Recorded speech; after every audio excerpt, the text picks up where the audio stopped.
Hi guys! For today's video naman, itry naman natin ngayong gumawa ng DIY dishwashing liquid. Alam nyo ba guys, napakadami ko nang napapanood na video regarding dito sa paggawa ng DIY dishwashing liquid. Kaya naman, itong at nabudol na rin nila ako.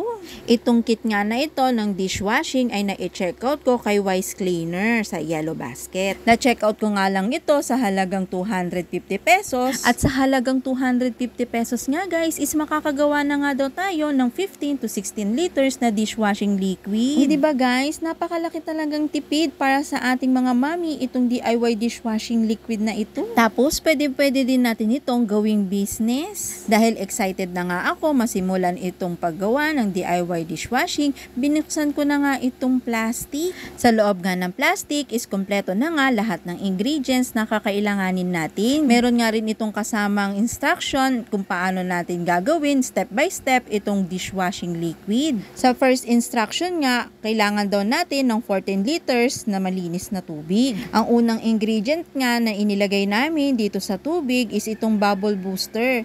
Sunod naman itong surfactant. Kailangan lang natin butasan ng maliit itong plastic ng surfactant at ibubuhos natin paikot-ikot dito sa tubig. Para sigurado na tama yung ginagawa natin, kailangan nating simutin yung laman ng plastic. After nga nating mailagay itong surfactant is maghihintay lang tayo ng 20 minutes bago natin itong haluin. Fast forward nga, after 20 minutes, itong at hahaluin na natin itong ating mixture. Bago nga nating ilagay yung susunod na ingredients, kailangan nating haluing maigi itong ating mixture. Dapat siguraduhin natin na tunaw talaga itong surfactant. Dito sa paghahalo nga natin na ito is medyo matagal nang matunaw itong surfactant, kaya kailangan nating magtiyaga. Yung ginamit nga pala naming tubig dito is galing lang din sa gripo. Pwede din naman tayong gumamit ng mineral water. Tubig gripo nga yung ginamit namin kasi wala kaming available na mineral water. Habang naghahalo nga ako, itong at binabasa ko ulit itong instruction. Sa paghahalo nga, isalitan kami ni Daddy. Medyo nakakangalay nga ang paghahalo kasi napakatagal talagang matunaw ng surfactant. Nung masigurado na nga naming tunaw na yung surfactant, ito nga sinimula na naming ilagay yung susunod na ingredient.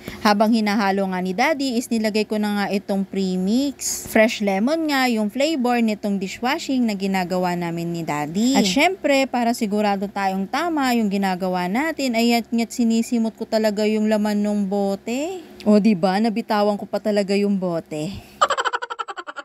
After nga naming mailagay ng premix, ito namang thickener ang susunod naming ilalagay. Sa paglalagay nga nitong thickener, kailangan lang din natin butasan ng maliit itong plastic at ibubuhos natin dahan-dahan itong thickener habang hinahalo. Habang ginagawa nga natin ito is mararamdaman natin na medyo bumibigat yung paghahalo natin dito sa ating mixture. Itong thickener nga yung pinaka-last ingredients na ilalagay natin dito sa ating mixture. After nga nating maibuhos lahat ng thickener, make sure lang natin na natunaw lahat ng ingredients na inilagay natin dito sa ating mixture. After nga natin masiguro na natunaw na lahat ng mixture, kailangan natin tong i-rest for 24 hours. O diba guys, napakadali lang talagang gawin nitong DIY dishwashing liquid. Kailangan lang natin sundin yung instruction at pagsamasamahin lahat ng ingredients. O diba, talaga namang napakalaking savings nito para sa ating mga mommy.